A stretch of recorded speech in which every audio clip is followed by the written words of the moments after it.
Welcome to the HU Movemakers podcast, where we highlight folks that are blazing the trail and making moves in Howard culture. What up, everybody? Welcome to the HU Movemaker podcast, where we highlight folks that have contributed to the legacy of Howard University at the highest levels. Now, today we have a very, very, very special guest. Some would say she's the first lady of Howard University.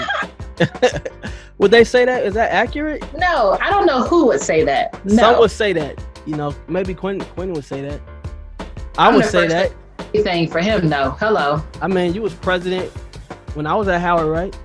Yep, sure was. All right. You was a trustee, right? Yeah. Well, now you're a trustee. So let me just go through this bio real quick, you know, if I could try. So, social entrepreneur, civic engagement strategist, Emily's List, co-founder and chair of the board of advisors of the collective. Is that right? That's right. CEO and founding partner of Vested Strategies, National African American Vote Director for the Obama campaign. Big shout out to that. National Field Director and Youth and College Division Director for the NAACP. Delta Sigma Theta, Sorority Incorporated Alpha Chapter. Hey. Gotta show love. Just all around great woman, wife to Quentin James, mother of two amazing toddlers. So without further ado, I want to welcome Stefanie Brown James to the show. Yay! Thank you, Josh. I'm so happy to have you on here. I'm happy to be here. We're going to get right into it. I just want to know, how does a person from Cleveland, a young lady like yourself from Cleveland, get to Howard and manage to accomplish all these great things? I mean, I was just looking the other day, I saw your husband on Fox News defending the culture. The day before that, I saw you at the tailgate, you know, getting it in. The day before that, I see you get a $2 million grant from the mayor of New York. Then I look at your bio, you done raised $9 million. I mean, is it anything that you don't do, Stefanie? Let me tell you, I don't rest enough. I'll tell you that. But, you know, I'm just out here trying to hustle, do the best I can, try to make a difference in the world, try to have a good time doing it. I believe in working hard and playing harder. So, you know, I'm just trying to be the best me I can be. Well, you're doing a great job. So appreciate kudos that. to you. So let's get right bro. into it. I mean, you know, tell me how your career started and you know, tell me how you got to where you are today. Mm-hmm. Well, like you said, I'm from Cleveland, Ohio, and specifically a little town called Bedford Heights, right outside of Cleveland. And growing up, first of all, my two parents are retired public school teachers. So education has always been important to me. And what's crazy is I never realized until literally maybe last year that, they're also HBCU grads. Where'd it go? So my dad graduated from Jackson State in Mississippi, and my mom graduated from Tougaloo College in Mississippi. Oh, dope. And so for me, it was like, well, that's just college. And it's like, oh yeah, no, it is an HBCU. It's like I always grew up with a love of historically Black colleges. And so for me, as a young kid that grew up in NAACP, I knew I had to be like where the action was, and that was Washington, D.C. And then I knew that I had always wanted to work for NAACP, which is in Baltimore. So if I go to Howard, you know, maybe I can get a little internship, go up to Baltimore, you know, two birds with one stone. So that's how I got to Howard. So even as a shorty, you knew. I mean, to me, NAACP was just a word. It could have been OPP, NAA. I didn't know.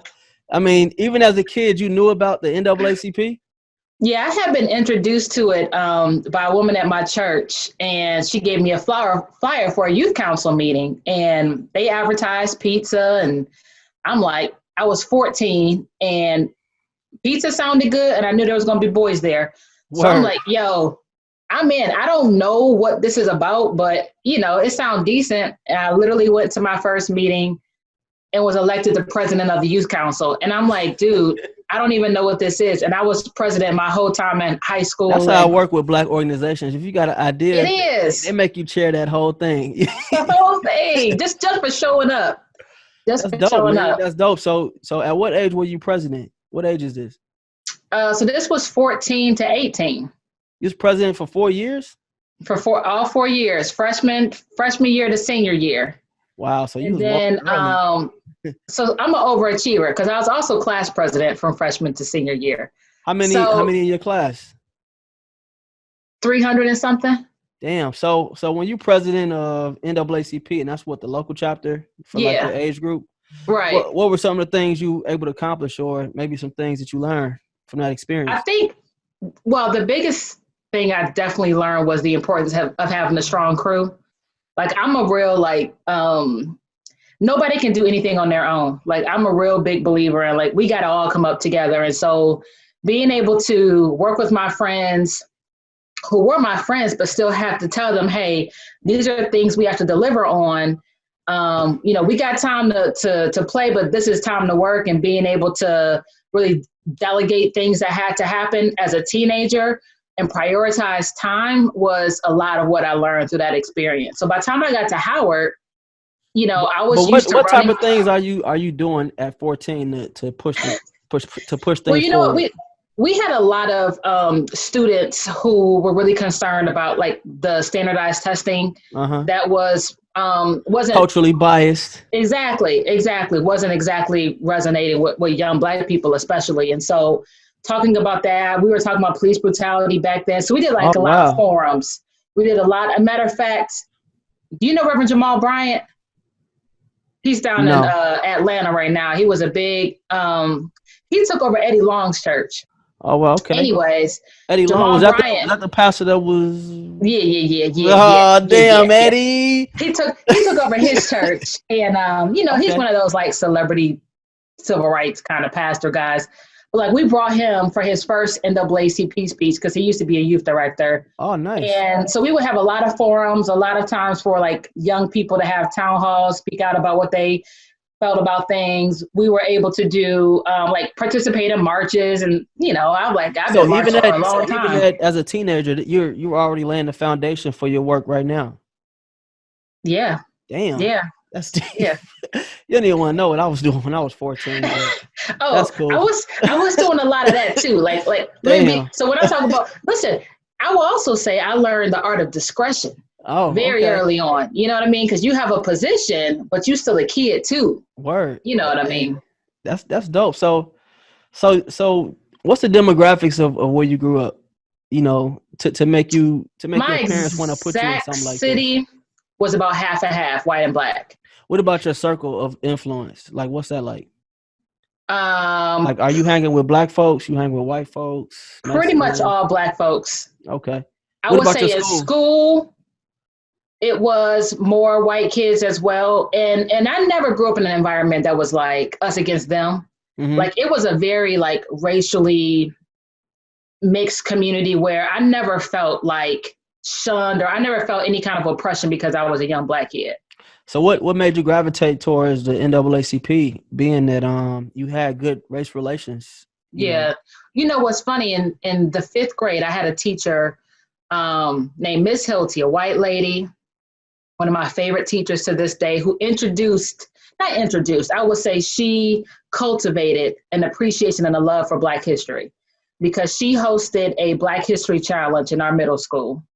And it was a challenge. Like it wasn't, who gave the speech on Washington? No. It was stuff like about Garrett Morgan and, who invented the gas mask and, who it was about stuff that you had to actually research. And Miss Hilty was adamant about, no, you're not going to know just what they. Was she married to a Black man?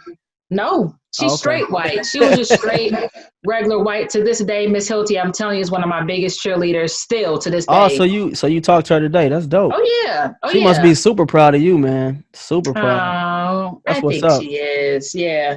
So but I say that to say that, like, Black history is so important, and it cultivates a pride in you, but also a reality of all that we've been through as Black people, to where I'm like, I got to play a role and helping the condition of Black people continue to get better and progress. So even at 14, while my day-to-day life was a certain way, I knew that there were deficiencies that Black people were facing in just my own little city, that I was like, all right, like I got to do something about it. So welcome to the Goldfish Village podcast. As a Chinese proverb says, Give a man a fish and you feed him for a day. Teach a man to fish and you feed him for a lifetime. At Goldfish, our goal is to teach individuals just like you how to build wealth through real estate. So when you get to senior year and you're making a decision about which school you want to attend, I mean, are your parents trying to get you to go where they went, or is Howard just the goal? They knew I was going to go out of state. I did an HBCU tour that the National Urban League sponsored. Matter of fact, I went on that tour with Cameron Trimble, your homeboy. Oh yeah, for sure. Cameron went to prom with my best friend Erica. Oh, so I know y'all was wilding out. I know y'all was wilding out then. If you, I wish I had a photo, man, of us in our first time at Howard. And at that moment, I know me and Cam were like, "Oh, okay, we're in. We're going to Howard." Wow, that's amazing. That's amazing how everything kind of comes full circle. Yeah. And y'all end up at Howard. That's amazing. Together. Man. Yeah. And what's crazy is I remember being on campus and it's like to see kids just like very fashionable, or kids that were dressed kind of goth, or kids that were dressed in full suits. I was like, this is a beautiful experience. I've never seen Black kids in suits like this before. You know, the School of B kids. Yeah. That School of B experience was crazy. Walking up that hill in them suits. You know what I'm saying? When it was hot outside too. Yeah. So you get to Howard. I mean, obviously you president, you know what I'm saying? No backward steps for you. So you get to Howard orientation week. What's going through your mind at this point? I know you got some things on your bucket list and you got your eye, you looking at the landscape like, okay. I was there like, oh, so everybody was class president. Oh, so everybody here got their stuff together. Like I was there like, okay, I feel like the lowest person on the totem pole. Like, you ain't special, girl. Really? Yeah. And let me tell you, my entire freshman year almost, I tried to leave Howard University. I begged my parents. I was so sad. I was homesick. Really? I was sad. I felt why is that? I was intimidated. I was super intimidated. We need to talk about that. What were you intimidated for? Like, what was? Because everybody was like at the top of their game, and so you figure for me for 4 years, I'm used to being the leader. Like I'm used to having a position. I'm used to being seen and all that kind of stuff. Whereas like you come in as a freshman among amazing freshmen, plus you got to grapple with under or upperclassmen, and then you try to figure out the whole school stuff, and then you missing your mama. It was just like this is too much. Wow, I didn't know that, man. Yeah. I had such an easy transition, but I think for me it was like I didn't put any pressure on myself. I was just happy to be away from home. It was no way I was trying to go back home. It was the first time I was around that many Black people, and that I went to an all boy, all white high school. So like, oh yeah, being able to get away. I mean, it was just like heaven. Yeah. So what activities were you doing freshman year to kind of help you, I guess, with the transition and stuff? Yeah, with that transition. And how were your grades at that point? My grades were also decent. Now, let me just say this as a disclaimer. I'm not a scholarly person per se. So I was never like a Howard student that got like amazing grades. I was fortunate enough to come to Howard with one of my best friends, Kenria Rankin. We grew up together from elementary school. And we've literally been together since elementary school. She's also my line sister now. But so we came to Howard together. And so I think for me, being able to have her was definitely like a way to help me with the transition. And she is literally the smartest person I've ever met. I mean, she was number one in our class forever. Really? And so, she would help me with school stuff. And what was your major? Business management. Okay. Yeah, I was marketing. I was like, that looks like the easiest major. I see. That's what I'm gonna do that one. I like accounting. No. Finance. No. Definitely not. No. I was crossing them off the list, and I was like, okay, I could do 2 years of 2 accounting courses, a finance class, a QBA, and I'm calculus, and I'm done. So yeah. So but it fits you though so much. Your marketing background fits you. It does. I got lucky because I came in. I was actually a biology major, because that was my only way to get into Howard, and I just followed the marketing scheme, and then I just transferred over. I think you had to do like a 3.0 or 3 point something, and they just let you transfer as long as you had the grade. So I just transferred. Oh, okay. Yeah. So yeah, I finessed my way into the school of B. I was I think I stunting. remember that about you I was coming one in of the that power. sophomores that had a team leader that was younger than them. You know what I'm saying? Were you a team Hmm. leader? I was. What you talking about? You wasn't smart. So you just gonna skip all over that. You was a team leader. Y'all got everything. We're not even gonna I talk had about basic that. grades though. Like I wasn't a standout student. Because I felt, especially by sophomore year, I was like, okay, I appreciate the schooling, and it was some things I liked, but I felt like I came to Howard like majoring in organizations. Like I came there to learn how to be like a better organizer and like a better leader. And especially because at that time, like if I had a choice now, I'd have been an entrepreneurial major, which I think Really? is a major now. But I remember going to the dean, like, I think it's ridiculous that we don't have a major or we don't have really any classes in how to be an entrepreneur. Really? Because in the early 2000s, that started to be like a thing, like, become an entrepreneur. And I was Yeah, like, I yeah, I'm took on that. I took a they had one entrepreneur class as an elective and another one. I remember that was the only teacher. I forgot this guy's name. He started the class. He was like the first day of class, he was like, look, I don't have an MBA like all these other teachers. I don't have no PhD like all your other teachers. And he was like, but what I do have is $10 million in my bank account. I remember when he said that and I was like, damn, but he was basically saying like, you Shoot. in the right class. And I think that was the only class because I didn't get I barely had, I mean, I didn't have bad grades. It was like a 3.0 or 3.1 or something like that. But I remember that was the only class where the teacher was like, yo, when I turned in my project, he was like, out of everything I've seen since I've been doing this, you're the only one that did everything right on the final exam. I remember just being like, damn, that's dope. You know what I'm That saying? is dope. But it's just cool how, Howard can plant those seeds. And then later on, when you thinking back, you like, damn, I took that moment for granted. Like Could have here pursued he it. is, a Yeah. teacher that's Yeah. saying he got all this bread and Right. talking to me. And I'm just like, all right, cool, man. We done. Yeah. Yeah. You know what I'm Yeah. saying?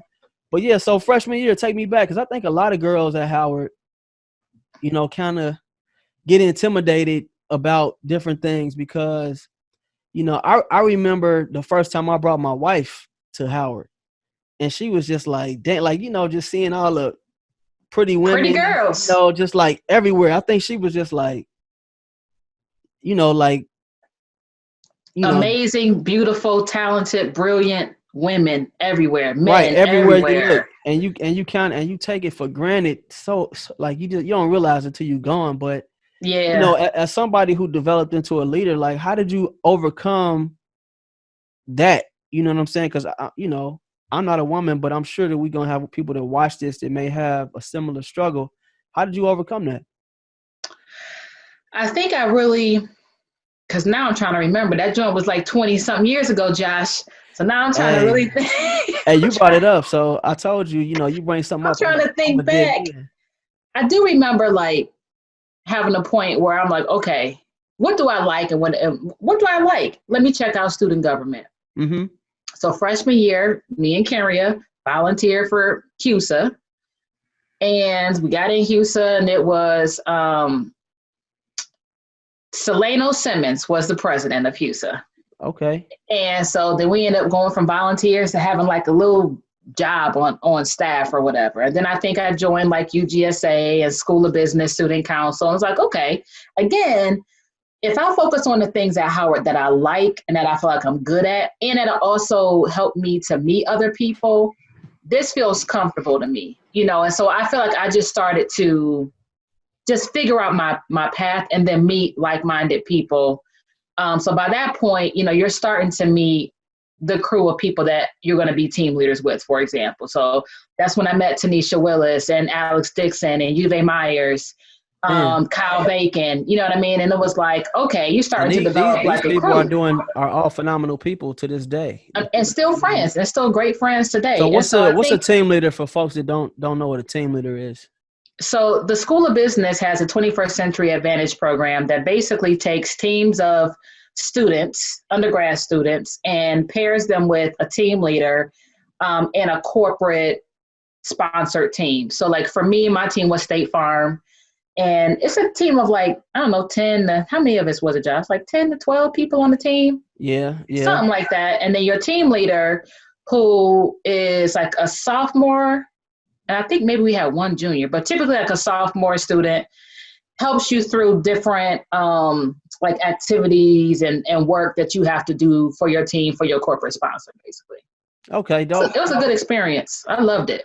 Cool. So at what point are you at Howard where you kind of like, all right, yo, I'm feeling myself. You know what I'm saying? Like, I'm feeling myself. Or at least, you know, myself. You at that point where you like, yo, I kind of, I understand what's going on here, you know? That would definitely be sophomore year. So what happened sophomore year? So sophomore year, and actually no, Selena was president sophomore year. My freshman year, we had a female HUSA president. And I just thought that was like amazing. Like, okay, look at this girl here running, you know, student government. Sophomore year, I was working with Selena Simmons because at that point I was really on staff. And then you just start to realize like, I may be young, but I'm understanding like what's happening here. And I feel like I can contribute. And so by sophomore year, you know, I was a team leader. I was getting to know students from both undergrad and graduate campuses. I had more interactions with the administration at that point. That's when Swagger was our president of Howard, with his interest in self. I actually enjoyed working with Swagger. He was a difficult person, but helped challenge you in the right ways. And he loved Howard. That's one thing. He definitely loved Howard. And so my sophomore year, I was like, oh, I'm running for HUSA president. Like, so you ran as a sophomore. I ran as a sophomore. We won. Me and Alex Dixon. We ran as sophomores. You know what sticks out to me when you guys were president? I remember when there was an auction taking place. And, you know, during these auctions, they would be fundraisers where you get to bid on like pretty girls, handsome guys. Yeah. So, yo, such and such going to be in the auction. It's about to be lit. I'm about to buy her, take her out. This is my chance. This is my one chance to finesse. You know what I'm saying? I saved up my dining dollars. Like I was ready to go in, you know. Then I get there. I get to the auction. And I think Alex got on like slave chains. And then y'all started preaching about how we slaves. I remember that. Was that under your administration? It was. Tell me that was our junior year. Tell me the genius behind that idea. You know what? That's when I realized I was at Howard. I was like, damn, only at Howard. Only at Howard. You know what? By that point in time, so Alex and I, we won as sophomores, which at the time I was the youngest female to ever do it. I think maybe even still, like it's, you know, first of all, you don't run as a sophomore and you definitely don't win as a sophomore. And so that's definitely a proud moment for me, I think, even to this day, because like, yes, ladies, we can do it. You know what I mean? So we served our junior year. And at that point, the auction started being popping. Mm-hmm. Every Greek sorority, fraternity, they were having these date auctions. And it just started to boil under my skin. Like, do we understand the legacy of auctions for Black people? Yeah, how dare we? How old are you doing this? This was junior year. Like 19, 20? Yeah, I guess so. Damn. I think we were 19, maybe 20. But see, and here comes the Black history part to it. You know what I mean? It's like, I'm a big history person. And so the imagery of, and these state auctions, I mean, people would be half naked. I mean, they would be like risque. You know what I mean? And so then finally. That's why I was there. And they raised a lot of money too. They raised a lot of money as fundraisers. And so I came to my staff one day and I was just like, yo, we got to put it into these auctions. And they were like, well, you can't just do it in a way that's like, HUSA says no more auctions. Like, no, we need to strike up a conversation as to why we should or we shouldn't have auctions and let the campus community come to the decision of what we're going to do. And that's really what we aim to do. Like, we had this fake auction. Alex was in it. Lance Gross was in it, you know, and they half dressed. We got the finest girls walking around. And at one point we started playing Roots in the background. Oh, y'all so petty. While guys on stage and he come out with the chains on and people start bidding on him. Man, with like, the chains on.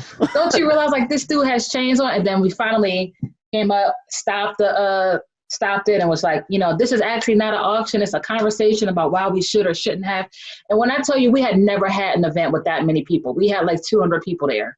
Mm-hmm. Now, maybe 50 walked out, but we had this massive conversation about what should we do as a campus community. And from that, it was like a ceremonial vote that we're not going to have auctions. And then we started to work with the different organizations to say, there's other ways you can fundraise. Let us help you figure that out, as opposed to just doing an auction.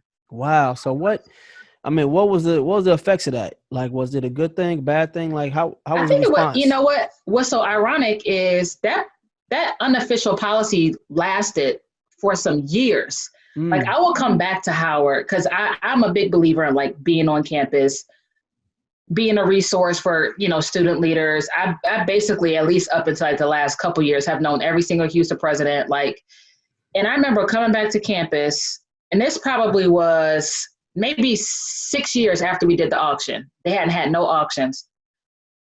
My sorority chapter was talking about having an auction. Wow. And I was like, oh, you got to put your foot down. Well, I was just like, that's on me. Like, to not continue to engage these young students in conversations about some of the things that they're doing or choosing to do.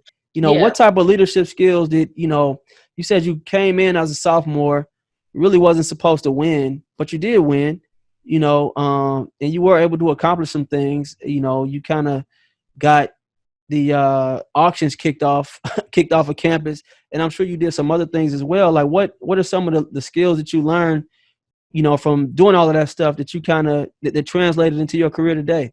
Mm-hmm. I would say, like, one of the things our administration did was help to get the iLab on campus. Oh man, iLab, that was Silicon Valley. The iLab, at the time. The lights around campus, because I don't know if you remember, campus used to be very dark. So we worked with the university to get lights up around campus. We worked to get the computer lab that was in the Blackburn Center. Wow, man, that's crazy. And all of that took a lot of negotiations with. So talk me through that. Like, what do you mean by negotiations? Like, what are you negotiating? One, the fact that we actually need this and they need to spend university resources on it. And so, I remember with the iLab, we had to have like a bunch of forums on campus to really get a sense on how students would use the iLab. Like, no, it can't just be open 8 to 6. It's going to be 24 hours. You know what I mean? Yeah. Like, students have patterns of studying that ain't normal. So it's like, it has to be able to allow us to print. And if we print, we can't spend a lot of money on it, stuff like that. And it's funny, I remember going to a meeting with President Swagger, he's accused, let me just say that. So he has the ability to be, he was a stern person, but will also be very relaxed with you. And so I remember one day going to a meeting and I picked up on his vibe, like, oh, he relaxed, I'm relaxed. Like, we chopping it up, da-da-da-da-da. And Franklin Chambers, who was over student affairs at the time, after the meeting, he was in the meeting and he took me to the side and he was like, Stefanie, whenever you are trying to get something from somebody else, you're never relaxed. Like, you're on your toes, especially when it's a person of such authority like the president of the university. Because people will use that as a way to diffuse you and get you off focus, get you in a state where you're not actually pushing for what it is that you want. At what point did you become a Delta? It was a good decision, but a challenging one because I ended up pledging as Houston president. So, wow, that's like a conflict of interest almost. It was a conflict of something. Man. A conflict of time, I tell you that much. So, and the reason I think this is such a dope thing to bring up. So, I mean, you president of Houston, you president of Howard, and on top of that, you become and I'm online. And for me, I didn't really have exposure to the Greek life before college. So as a result, once I got there, I didn't really see the point. But then when I graduated, I was like that at first. But then when I graduated, you hear all these people, oh, my mom was this and my grandma was this and this and that and the third. Like, I'm like, why didn't nobody talk about it? You know what I'm saying? Like, why didn't y'all say, people didn't really share that info until after they, by the time you were a senior or after college, and as an adult, you like, oh, your whole family did this, or I didn't know Delta was that big of a thing. That massive. And then you kind of learn about what Alpha Chapter means. So Right.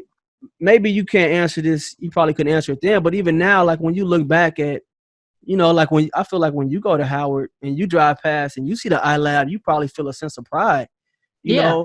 And then when people talk about Delta, you could say, hey, I did Alpha Chapter. Like, Yeah. when you look back at some of the things that you accomplished at Howard, how does that make you feel? I have my Delta shirt on today. I don't know, you can't we can't see it. You better represent. Delta. You better represent. I just got that a couple days ago. How does that feel being, a part of Alpha Chapter in Delta? And then I also want to know what made you decide to pledge Delta? It feels great. It feels it's a sense of pride and honor. And because Delta, y'all, when I was at Howard, y'all ran everything: yearbook, homecoming. It was like campus pals. It was like what's really hood? Like it was great. Yeah. Yeah. I mean, and you know what? And that's exactly why I wanted to be a Delta, because I was just like, the line before us, they were just fly. I came in as a freshman, like, I don't get this. My mom wasn't great. My parents aren't. My sister wasn't. So I didn't grow up like with it being a serious kind of thing. My mentor, Miss Sims, in high school was a Delta, and she's like the only one I really knew. So, I think at that point that my aunt became one. But yeah, I was just like, I remember one day as a freshman, I went up to one of the Deltas and I said, I think it's so disrespectful that you all are cursing in your songs that you sing on the yard. Wow, you had a lot of nerve, Stefanie. I had a lot of nerve. That's so ridiculous. I thought they were saying one word, but they were saying something completely different, which I now know. But, and it's just like, who am I? Just, and they reminded me of that later. But becoming a Delta is competitive, right? Oh, yeah. I mean, you have 500 girls that, go out. Did you realize that at the time? Like, it was competitive, or were you just like, yeah. Because you go to the programs and you got a line of ladies going out the building to get into a Delta program. It's like, oh, okay. Okay. That's interesting. That's really interesting. Yeah, it was deep. But what I learned at Howard, though, it ain't just Delta that got a process. Everybody, no matter what organization you join. The band, the choir, the chapel assistants. Everybody got a process. And I appreciate that. I like it because without the organizations that I joined, I wouldn't have learned as much as I learned about the campus. Right. All these random facts about what was what. And then when I come back for homecoming, I even appreciate it even more. Like, oh yeah, that's that building. All these little facts that I know inside of my head. So, I wanted to be a campus pal so bad. Did you try out for Campus Pals? Yes, I tried out for Campus Pals. You must have tried out when? Freshman year? I tried it when all y'all tried out. Oh yeah, I was a freshman. I got lucky. I don't know how I made it, to be honest. Because you were cool, Josh. I don't know how I made it. Kids. I don't know how I made it. I mean, I would have rather. I'll take being Houston president. I was like, man, the Campus Pals are so cool. Well, you can't have it all, Stefanie. Damn, greedy. I guess, Josh. Greedy, man. So what was it like, having your time occupied, as Houston president, and you're going through becoming the process of becoming a Delta? You trying to go to class. How about that? You know what I mean? It was just intense. It was intense, and I just had to just juggle my time. Honestly, just juggle my time, use my time wisely. Like, okay, you don't actually have time to kick it at all. Like, and if you are kicking it, you study and you kicking it with people that's in the mix with you. How much did you use Houston as a reason to like be on get out of things?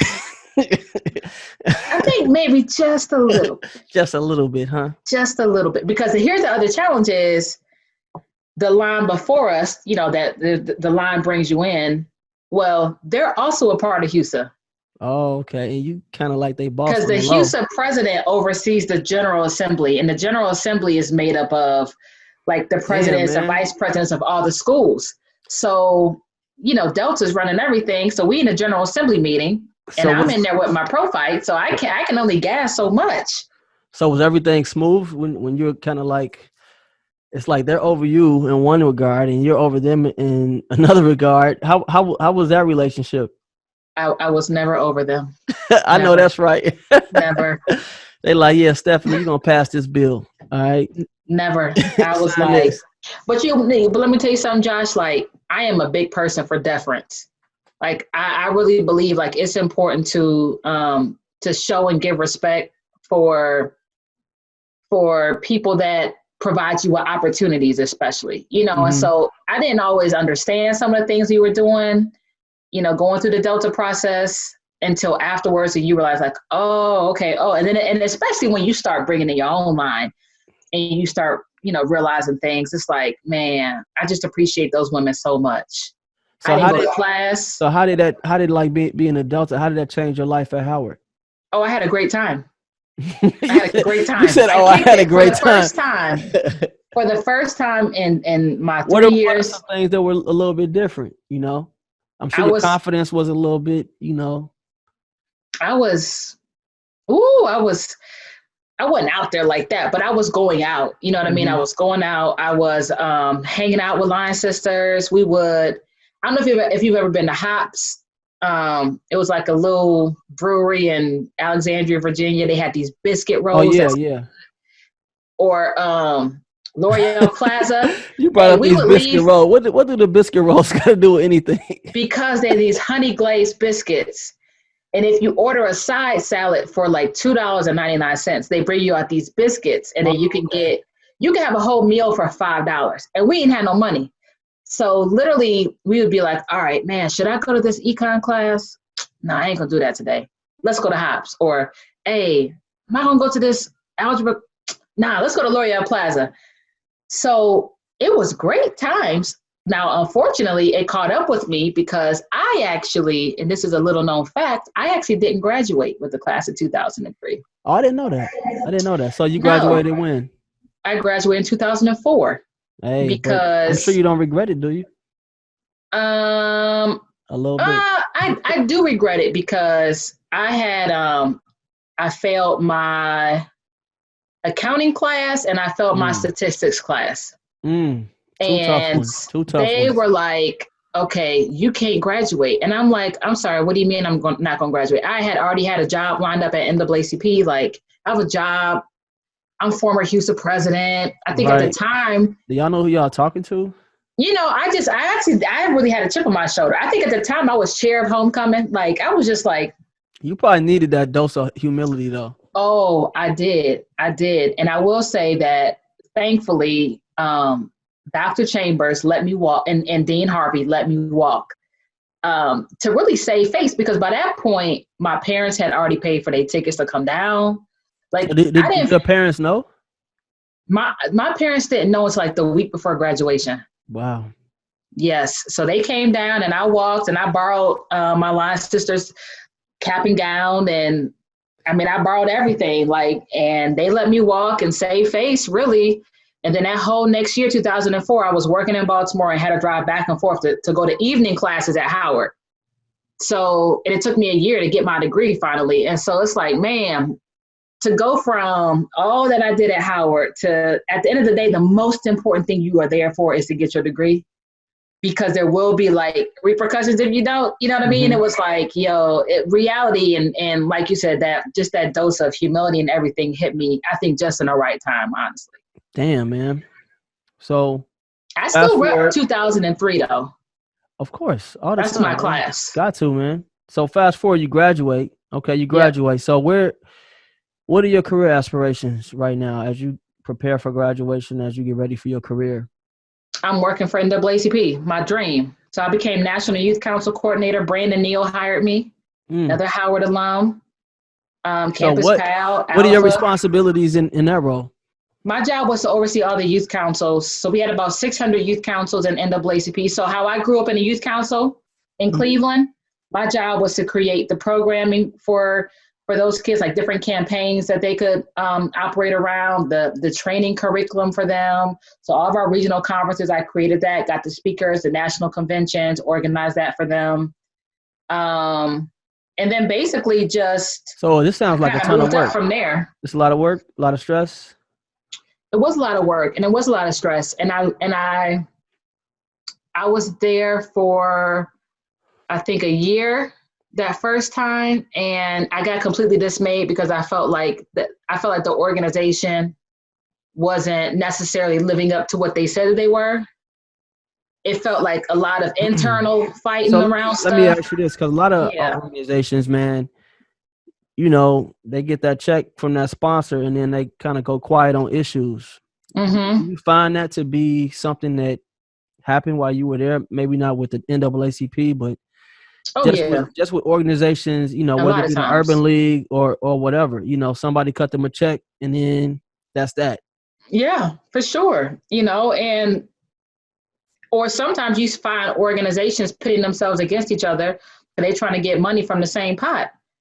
And that's why I'm a firm believer of, especially for Black folks, like we need to fund our work. Like we need to fund the progress that we want to see so that we don't have to be so beholden to like corporate giants to be the backbone of our financial situation. So I want to ask you a question. Also, like as somebody that, you know, works in you know, does this type of civic engagement and this type of work in the community, you know, and this a little bit has to do with the Me Too movement. I feel like a lot of these movements, whether even Black Lives Matter, it seems like they start with the idea of helping Black folks, but then everybody else benefits. Am I wrong with that statement? I know you heard before about when America catches a cold, Black folks catch pneumonia. Yeah, man. You know, it's like, or when Black people rise, everybody rises. Oh, that's a fact. That's a fact. It is. And so, you know, my thing is like, well, let's focus on getting Black people to rise. Because that way it's going to benefit everybody. Like, I mean, it just seems, I don't know, man. I don't know. I don't know how to solve it, but I just asked you that because you probably can answer it much better than most people that come on this show can. I mean, I'm real focused on being intentional and being honest, like whatever your mission is, and staying focused on it. You know, so we'll turn down money if we feel like it's not advancing the mission of our work or what the organization's values are. Like, I just think if you stay real firm in what your values are, who you're trying to benefit, and you're not also trying to benefit yourself first and foremost, then that at least gets you on the right path to like do the right things. And not also like have you be beholden to people that don't actually have your best interest in mind. Yeah, it's hard to turn down that bread though. When you a nonprofit and, you know, you got a budget, you know, and pretty much, cause I have a nonprofit here and it's like every dollar that comes in, it goes out. Like, and if it don't go out, you may not get it the next year. So one day I was at work at church and Cameron Trimble, here he come up again. Cameron Trimble stopped by to see me because he was in town. And we were talking and he could just tell I was low. This is the power of the Howard friendships, honestly. And he was just like, he literally yelled at me, Josh. He was like, Stefanie, I don't know what you're doing here. You're too talented for this. You need to get yourself together. I mean, he like read into me. And I was just like, it was like a slap across the face. Like, what am I doing? Like, get yourself together, girl. And literally, I think a month later, I was back in DC. Wow. So did you go back to DC with I went back to DC. Or what? I went with some $20,000 job, which, you know, in DC. Mind you, I left NAACP making $50,000. And I left that behind. That's decent money, especially with a nonprofit. As a freshman, yeah. I mean, as a graduating, you know, senior, I left that $50,000. So when I got back to DC, I was making $24,000. And I lived with my profile, Anita Barksdale, who gave me Anita was making probably 5 times as much as you was making at that time. She had her own Anita home ain't no punk. and everything. Yeah, exactly. She was always on point. And she but let that's me good live with though. her. But you think about it though. Think about it. Like, you need that type of energy. You know what I'm saying? To be around, to be like, hey, get it together. Like, you get it together. Stefanie Brown, like, come on. Get it together. And after that, I ended up going back to NAACP and was the National Youth Council, the National Youth and College Division Director, which was like a dream job for me. And I did that for 8 years. I became National Field Director. So I did that before I got to the Obama campaign. Wow. So all told, I was at NAACP for 8 years. So were you traveling around a lot in that Oh role? yeah, What all what the are some of time. the cool things you got to do for the NAACP? You know what? It's cool to me. I don't know if it's cool that like what I loved about that job. And again, now that I'm saying all this out loud, Josh, it puts me back to being a young kid doing Black History stuff. Like I got to literally travel across the country helping Mm. Black people organize. That's pretty remarkable when you think about major moments in Black history or American history. I mean, you was right on the ground roots of that. That's And I crazy. would say, like, honestly, Josh, what I love most about my NAACP time is it just the appreciation and love that I have for not just Black people, definitely for Black people, but I mean, there were so many allies, people of different races and backgrounds that were right there with us. You know what I Did mean? you ever Like, feel was it white folks helping y'all too? yeah, on So staff. I mean, so in the back of your mind, are you like, man, do I trust this white person, or like, are you know what I mean? Because when you watch movies like Black Panther or even civil rights movies, I mean, you see like the FBI paid Black people to riot, or you see they paid certain people to infiltrate organizations to get things. I mean, was in the back of your mind, were you ever doubtful of people, even people that may look like you? Not in that way. Was I ever doubtful? I was doubtful of people's intentions. Like you realize how many people are so self-centered. You Mhm. know, like they doing things just for their own like prosperity. So that was disheartening. But over the years, I mean, you just get to know these people so well that you work with. It's like I never had that kind of feeling with folks. So, so do you get the Obama gig if it's not for this experience? No, and I had to fight real hard for the Obama job. So tell me about that. I What what interviewed what was that? What were you doing? um because at that point I was like, I'm ready to leave NAACP. I was like, one way Right. or another, I'm getting out of here. This was 2011. I was like, I'm out of here at some point soon because I had run my course there. You know what I mean? And so then I had applied in I think June, and I ended up Did getting somebody tell you to apply, or do you just? I knew about the position. I had heard about the position, and I actually have friends that applied and friends that interviewed. And so I'm like, Wow. man, if they applied and they interviewed, they definitely ain't gonna hire me. You know what I mean? Like they were because I never also consider myself political. I still don't. Like I'm not a political person. Like I'm a people person So that you do knows how you? to translate politics, but I'm not like a political kind of like mastermind strategist person. So for me, I was selling myself on like, look, in order for Obama to win in 12, because a lot of people ain't feeling him, you need to know Black people. You need to know Black people, love Black people, know how to organize, know how to do voter registration stuff. That's what I do. Like my background is Is Black. that what you said in the interview? Yeah. Okay. Yeah. And they were like, oh, NAACP is cute. But what do you know about metrics?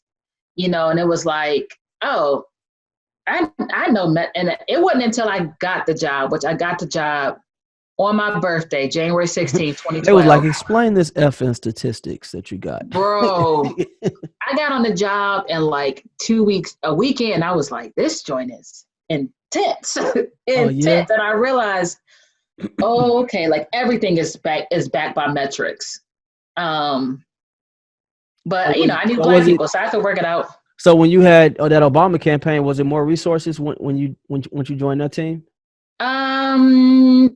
Yes and no. I mean, it's such a big organization, you know. So I will say that, like, if we needed to do like an event in Miami Gardens, Florida, we could work with a team to have that happen. We could create the pamphlets and the giveaways and the T-shirts and the hats and you know. So like our team like designed anything Black is what our team designed. So it was good knowing that, hey, I think we need to have this T-shirt say this or whatever, and have it actually be like produced and out there, like stuff like that was like So pretty cool. your basically your goal was to get Black folks out to vote, right? That's it for Obama. That's it. So was there any? So was voter die? Was that something that was tied in with what you was doing? No, that was like a few years ago. I think that was like 2004, 2008. Okay, okay. Yeah. So what was that experience like? I mean, obviously working for NAACP, now you're helping with the Obama campaign. Obama very beloved in our community. Huge part of history. What was that experience like? I feel like intense is like the best word I could say for it. It was intense. It was fun. It was a lot of work. It was a lot of drinking. It was a lot of mornings, a lot of late nights. It was like you just running off adrenaline. Thankfully, I think at that time I was maybe 30, 31 or something. So I had a lot more energy. But, in 2012, after Obama's first term, a lot of Black folks were like, you ain't done enough for us. So why should we elect you again? I was going to ask you about that. I mean, yeah, it was. You would think that in his second term, he would be like, okay, I'm about to wild out with something, beyond my brother's keeper. I'm gonna do something other than the dope speeches. I mean, what's up? What would you grade him as a president? Because hate to love it. A lot of people. He got a lot of people just because he was Black. He got our vote. Of course, he's a great speaker. Michelle Obama is dope. His background is dope. He got 2 Black kids. So just seeing them in the White House is beautiful. And then, all the celebrities that we love, Jay-Z, Beyonce, etc., all had his back. But when you get down to policies and things of that nature, because I've even had people tell me that Donald Trump has better policies than Obama. I'd love to know what those things were. Well, they always point to criminal justice reform. Mm-hmm. And what would that be? I don't know. I'm not one of those people, but I'm not into politics like that. Like I said, Obama was Black. He had my vote. He had my vote coming in. I was like, yeah, I'm going to vote for him, but obviously that's irresponsible. But, I just say to say, what do you think about Obama as a Black president? Do you view him as a president or as a Black president? I mean, I've heard people say Bill Clinton was the first Black president. Have you ever heard something like that? Yeah, I think that's it's stupid. Ignorant. It's ignorant, but I say all that to say, like, I know what they mean, though. You know what I mean? But it's still not.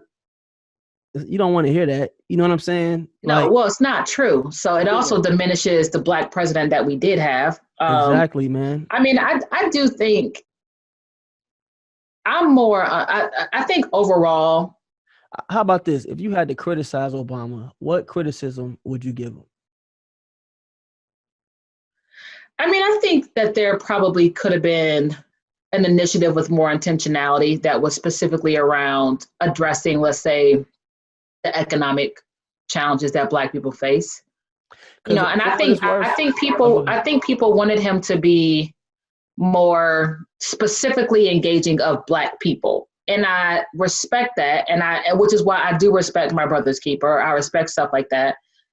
I do look at him as the president of the United States. Like, yes, he is a Black man who is the president of the United States. And so I think it's about the expectations that you put on him. I didn't put those expectations on him that he gonna do all these great things and all these amazing things for Black people specifically. I mean, I do think that with the Affordable Health Care Act, I think that was able to assist a lot of people. Yeah, that was huge.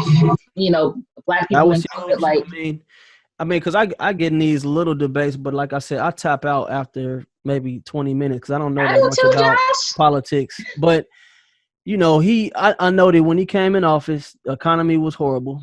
He fixed that. So that in and of itself is a lot. We take that stuff for granted. Like the fact that we really were like on the verge of like economic turmoil for real. Like, yeah, I think people really take that for granted. Yeah, because it was kind of seamless the way he did it. It happened like in a year or two. It was like it was done, and then we just had all of these fantastic years in the stock market and with jobs and everything else. And then when he was trying to get stuff done, it was incredibly hard. For him to pass things, through Congress. So, yeah, I get all of that. But I definitely was looking for him to, it was like the highlight of him being Black was when he was like roasting Donald Trump at that, I forgot what that thing is called. Oh, like the White House Correspondents' Dinner? Yeah. That was like the one time where he like went in. But, I was definitely and he was on his way out. Right. He was on his way out. Welcome to the Goldfish Village podcast. As a Chinese proverb says, give a man a fish and you feed him for a day. Teach a man to fish and you feed him for a lifetime. At Goldfish, our goal is to teach individuals just like you how to build wealth through real estate. How important is it to choose a mate in your line of work, a good man? How important is that? Everything. Because I Vital. know they be throwing rocks at the throne. Because y'all doing y'all thing. Y'all doing y'all thing, man. So How important is and you that? know, Howard, I mean, Quinn is also a Howard grad. So let me just Yes. say that. Show love to him, man. But Quinn was my intern. Oh So man. he started off as like my little brother because Lewinsky? I met him through Lewinsky? NAACP. And then he was my intern, and then we were dating, and then it was like, okay, we're gonna be serious. And then we ended up getting married. So we started dating in 2008. We got married in 2012. I met him in 2006, but I always knew Quentin just had something about him. Like, you know, even when I wasn't even thinking about him in that way, it was like, man, he's a phenomenal young man. Like, he's smart, he's determined. He was president of the South Carolina Youth and College Division for NAACP. So he was a, you know, student leader, and he was just, he had good values. He was fun to be around. We just vibed.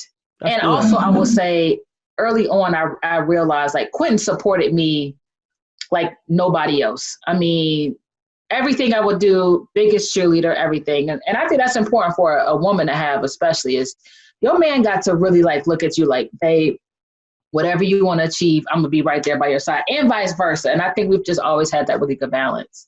Good, man, because y'all look good together. Y'all like a legit power couple, man.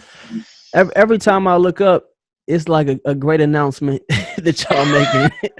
Every time I look up, man. And then, you know, I wish, you know, y'all doing something crazy with consulting, or, you know, I see y'all on IG doing the couples thing. I mean, Date y'all night just live. yeah, man, y'all just an example of Black excellence for real. And it's dope to Appreciate see, that, man. it's dope to Thank see you. a couple doing that, man, because it's hard out here, you know.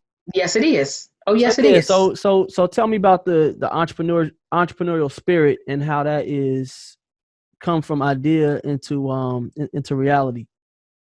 Yes, I think at that point in 2013, I was like, you know what, I got to start my own consulting firm, because I also wanted, I mean, it was so intense working on the campaign. I was also just plain tired. Like, I was exhausted coming out of the campaign. And so I'm like, I want to set my own schedule. I just want to do my own thing. I want to work with who I want to work with. And so Quentin and I started Vested Strategies in 2013. We had clients that were in like the civil rights space, environmental space. And we still have Vested Strategies now, actually. But then in 2016, we started the Collective Pack. And that was really a brainchild of Quentin's, because he just felt as though, you know, there's so many things that are happening in our country to and against, and sometimes for Black people, that you really have to have Black folks in leadership positions and elected positions to have the power to put forth policies that are going to help us to, you know, progress as a people. And it's like, you got a situation where, like in Ferguson, when Mike Brown was killed, it's a majority Black city with an all-white city council. Crazy. With a white prosecutor that had been there for 25 plus years. You know, so for us to be able to help elect the first Black prosecutor in that area. So you all had a hand in that. Yeah. Wow.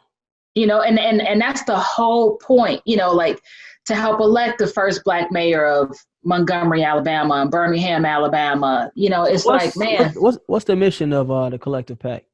Build Black political power in its most simplest essence. Is that a bipartisan thing? We're for progressives. Okay. So we don't say Democrats or Republicans. So if you're a Republican that like believes that Black people should have, you know, better economics, stop being killed in the street, you know what I mean? Like civic engagement, like, I mean, then, you know, we'll rock with you. But yes, for progressive. So it's not technically partisan. But now when we started in 2016, we just had the Collective Pack. And like a PAC basically can support candidates up to a certain financial amount.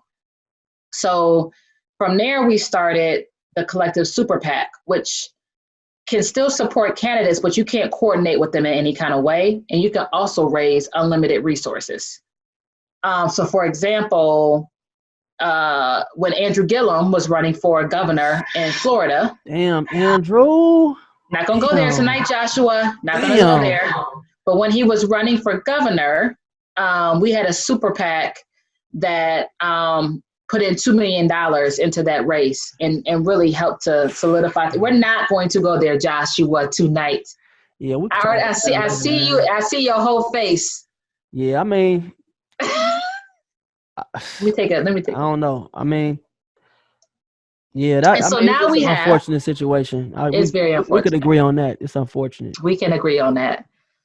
So now we have a PAC, a super PAC. We have a nonprofit organization, and we have a C4 organization. So now our umbrella is just called the Collective. That's dope, man. That's so dope, Stefanie. Man, you and quitting, man.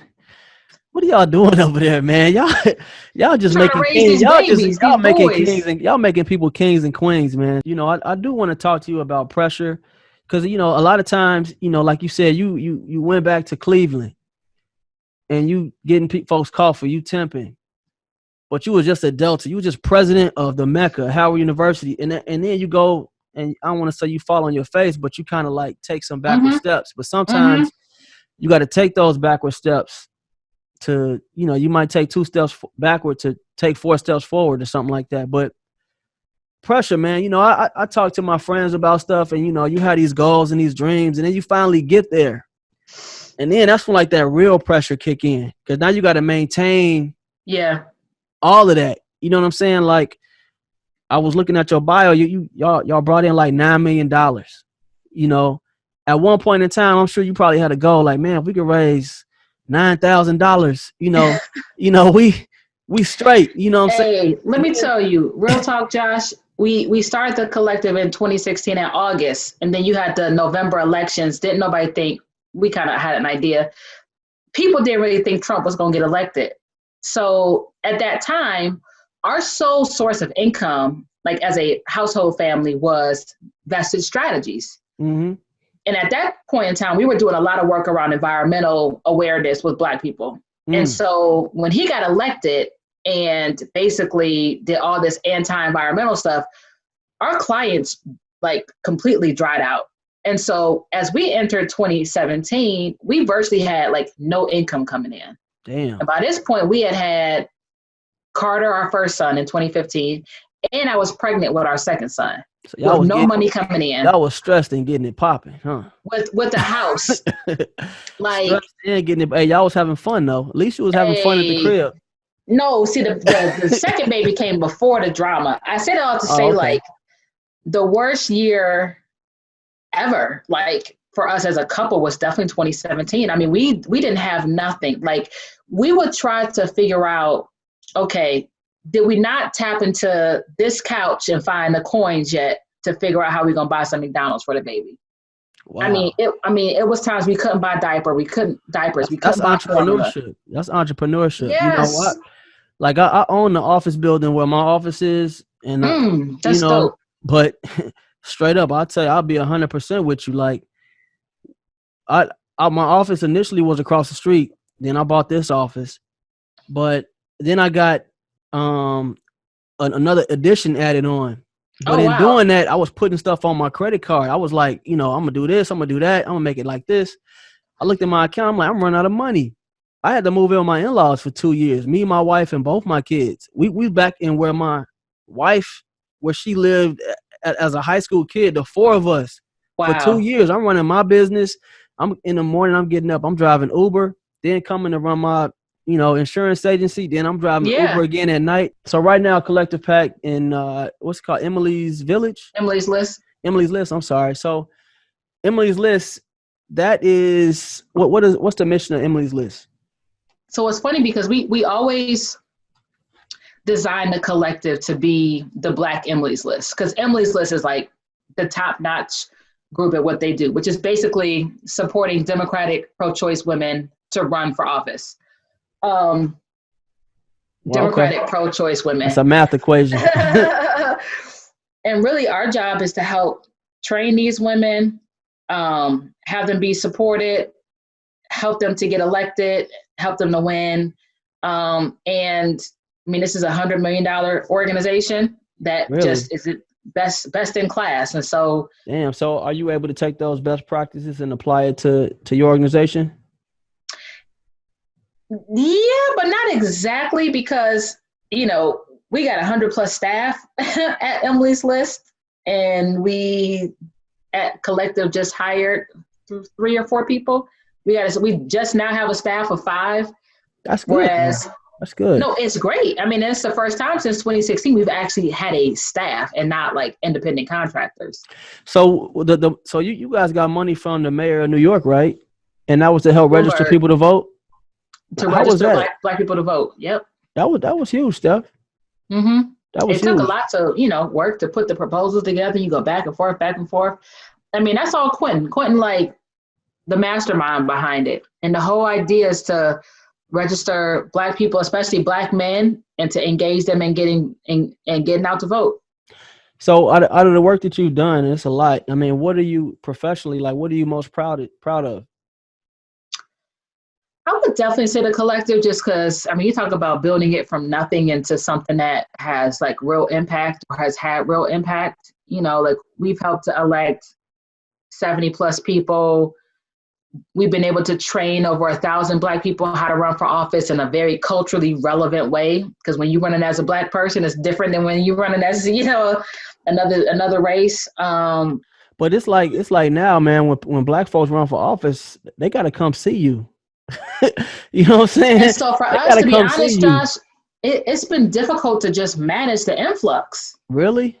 I mean, before I got to Emily, I mean, again, the majority of the time it's been me and Quentin doing the work. There's been a span of a few months where we've been able to afford to hire independent contractors. But for the most part, it has just been us. Almost all the past 6 months or so has just been Quentin. So, it's just So hustling. so okay. So my name is Josh Mercer. I want to run for office.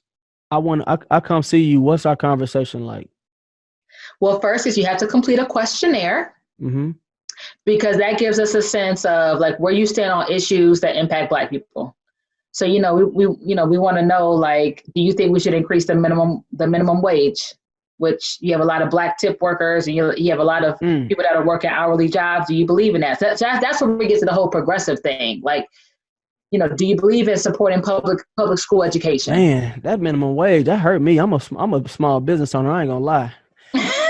Payroll tax, I do not like it. That minimum wage, how that it jumped up from like I swear it was like $6 one year, then now it's 15 Well, or now it's or the fight for 14. 15. That's what the big labor fight is. Fight for 15. But Killing look, me. but now you see all these hourly workers in the pandemic who was like, man, what would we do without them?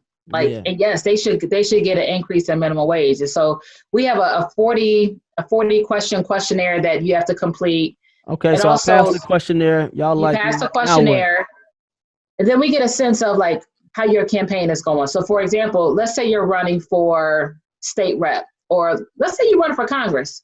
If you're running for Congress and your race is in, let's say, November of this year, and you've only raised $10,000, you don't have a campaign website, you don't have a campaign staff, you're probably not really seriously running for office. Mm. So because we are a smaller organization, like we have to support campaigns that are like already established.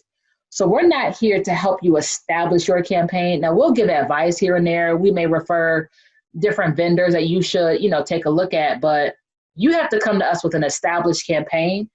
And one of the I think the best things that we do is that we support candidates early. So, before people got on the Stacey Abrams bandwagon, we had already given her $5,000. We had already helped to introduce She's her to people. Georgia. Georgia, yeah, she ran Okay. for governor of Georgia. Okay. It's people that have run for Congress like So nobody else is y'all gave her $5,000. Yeah, because that's How what. does So what that? we do is I'm confused on how this. So people don't pay. So if I'm a politician, I don't pay y'all to help me. no, no, no, no. Okay. So in essence, what the PAC does is we get contributions from people. Okay. And let's say you're a donor and you want to Mm-hmm. give $100, and you say, man, it's this guy who I know that the collective has endorsed, meaning we've checked them out. We've said, yes, we're going to support their campaign. I want $50 to go to her race, and then $50 can go to any of your other candidates. Oh, okay. So when you go to our website, collectivepac.org, and you see our candidates, you can specify if you wanted to go to one candidate, if you wanted to just be distributed across all of them. That's why it's about the collective. Like, we are collectively working to help fund these races to help these folks win. Because for Black people running for office, we usually get supported and endorsed by big organizations late. We usually get our money in late. We usually don't raise as much money. So we're trying to help level the playing field for Black candidates, basically. Wow. That sounds tough. So in terms of, I guess, Black agencies that do what you do, where are you guys, in that? I mean, right now, we're the largest Black PAC that is supporting Black candidates. Yeah. Wow. Because you have groups that do like Black civic engagement work, or they may just do like Black district attorneys or Black women candidates only, or just Black people running for Congress. Like, for us, we support Black candidates running on the state, local, and federal level. So you could be running for mayor or city council, state rep, governor, or you could be running for Congress, Senate. We're there to support those kind of campaigns. Dope, Steph. And so tell me, future. Let's talk future right now. 10 years, 15 years. What You know what? I want to be real active in the PTA. Right. That means everything else fell in place. That's it. I just want to, I want to be there for my boys. I want to be active in their school. I want to take them around to whatever lessons they got to do, or like, I've never been a person to like think that far ahead, like never. And I just feel like I really feel like I'm led by God. So me and God have these conversations. I will say that I am hoping to get more into the lifestyle side of things. Like, I love all the work that I've done, but I'm also a very well-rounded person. Like, I love cooking, and I love interior design, and I love arts and crafts. So I actually want to do work that brings out a little bit more of that side. I do like political commentary. And so I like doing that. I want to do more of that, but I also want to do like lifestyle commentary. What are some of the media outlets that you've had the opportunity to speak on? I'm pretty regularly, or at least before the pandemic, was on This Week with George Stephanopoulos, which is on ABC News, that airs on Sunday morning. That's crazy. I basically at least was doing that once a month. Wow. Before the pandemic. So I hope to get back to that. I'm hoping to be an ABC contributor one day. I hope y'all are watching. Y'all know what I'm trying to do. Man. Let me know. Tag me so I can repost that. That's dope. Yeah, so I want to do that. I want to do more TV stuff. I've done CNN, MSNBC. I actually do MSNBC, used to do at least a couple times a month. I want you to talk about your experience as a trustee for Howard. Can you just talk about what that experience is like, being on a board, for, one of the most popular Black institutions in the world, and you're a trustee, somebody that gets to vote, make decisions, and fundraise, and see the inner workings of all of our issues that we have, and all the bureaucracy that we have, and all the good and bad. What's that like without getting yourself in trouble? Oh no, I'm good, because I'm not a trustee anymore. I was a trustee from 2015 to 18, so it's a 3-year term. Yes, I'm not on the board anymore. And you wanted to quit on day 2, didn't you? What was it like? Tell me what's it like. I wouldn't say day 2. Definitely not day 2. Year 2. Here's what I will say. It was never lost on me, like, the honor that it was to be on the board. Every time we would have convocation or graduation or even just a board meeting, and just being in that space, I just felt like, oh, you are so lucky to be here. Like, this is an honor. And if I'm never on the board again, you can say that you've done this, and it's been one of the greatest honors of your life. So to me, like, and I'm an emotional person like that. So I feel like every time we would have Charter Day, I feel like I'm about to cry walking down my little hat and robe and stuff on, because it was just like, man, I'm on the board of Howard University, Frederick Douglass was a board member for Howard University. So wow. So there's that. And I would just say, like,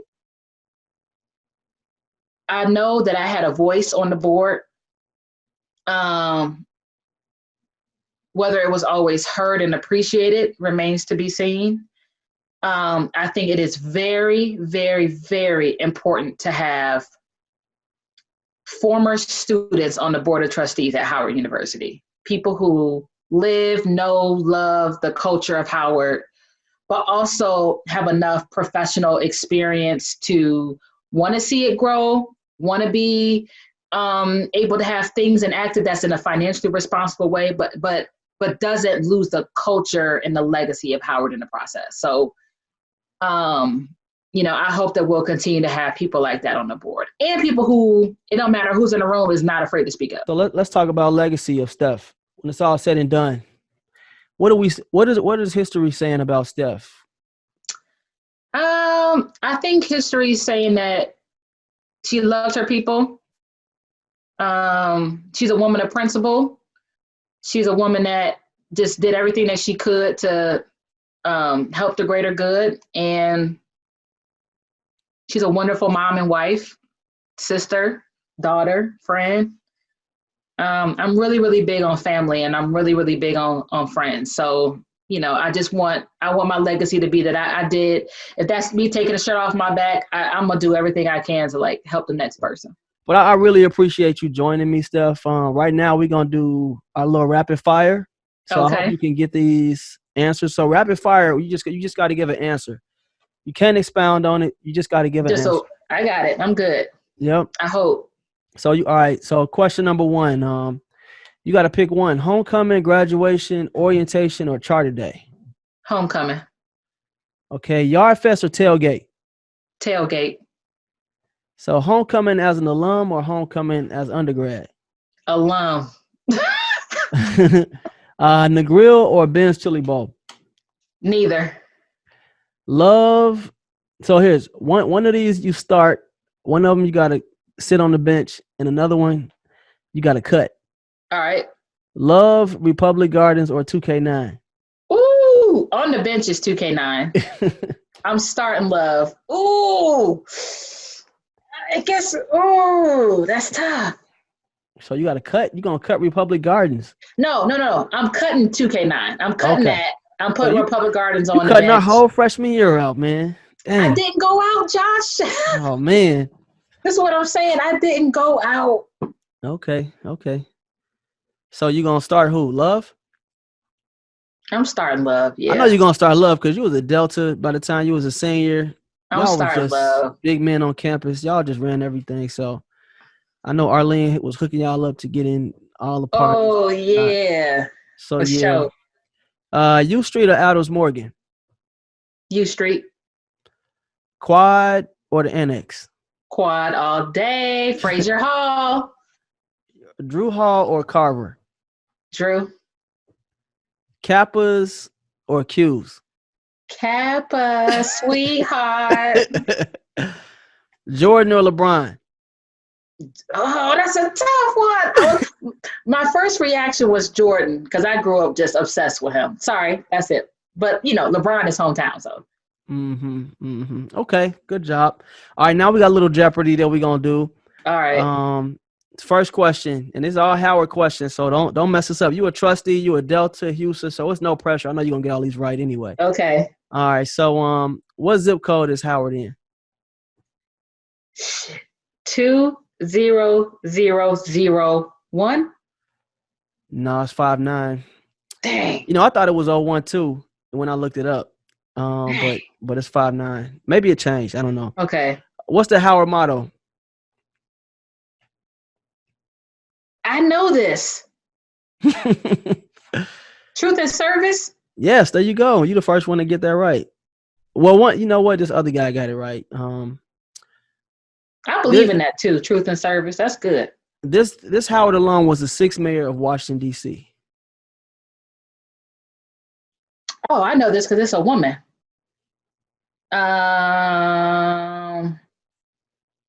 You can't give me no hint. I'll give you a hint. Give me a hint. They went to Howard. Come on, man. What's the first initial? I want to say this person is married to someone that's super wealthy. That's a big hint. What? I don't know who the hint is. Adrian Fenty. I see her face. Adrian Fenty. That's a man. Oh, Adrian Fenty. Yeah. Mm-hmm. Oh, I wasn't even thinking about him. All right. And they are not married. Well, you know what I mean. They still dating. They're involved. They are involved, I think. All right, tell them to cut a check to the pack. And Baby, we trying actually. They can be whatever they want. And he's a Kappa, you know. Oh, he is? Okay. Tell Quentin to get on that. Mm-hmm. All right, finish this sentence. Reared against the eastern sky. Proudly there on Hilltop High. There we go. Last question. What 90s sitcom was loosely based on student experiences of Howard students? I would say A Different World, but I don't know if that's true. Yeah, Different World. You know, Debbie Allen was the producer. Okay, that's what I thought. Yeah. So A Different World. That's good. So good job today, Steph. So yay. I just want to say thank you again, man. I'm so proud of the work that you and your husband are doing. Thank you, Josh. You always been a mover and a shaker out here. So I thank you for taking the time out. You've always been accommodating to me. So, you know, if you need anything, let me know. So if somebody want to get involved with the Collective Pack or follow you or, you know, be your social media person, you know, go ahead, drop a line. How do they get in touch with Stefanie? Yeah, listen, I'm very for real about this social media job. Like I'm real serious about that. Marketing, social media, whatever you want to call it. You can find me, I think, well, at least on Instagram and Twitter at Steph, STEF Brown James. I'm Stefanie Brown 33 on Facebook, but Instagram is best for me, Steph Brown James. You can go to collectivepac.org for more information about our work there. And then also check out emilyslist.org for more information about if you're a woman interested in running for office. Love it, Steph. Love it, man. Thank you so much again for coming on the show. Appreciate it, Josh. Thank you. Thank you for joining the HU Movemaker podcast, where we highlight folks that have contributed to the Howard legacy at the highest levels. To hear more interviews or purchase merchandise, please visit www.humovemakers.com.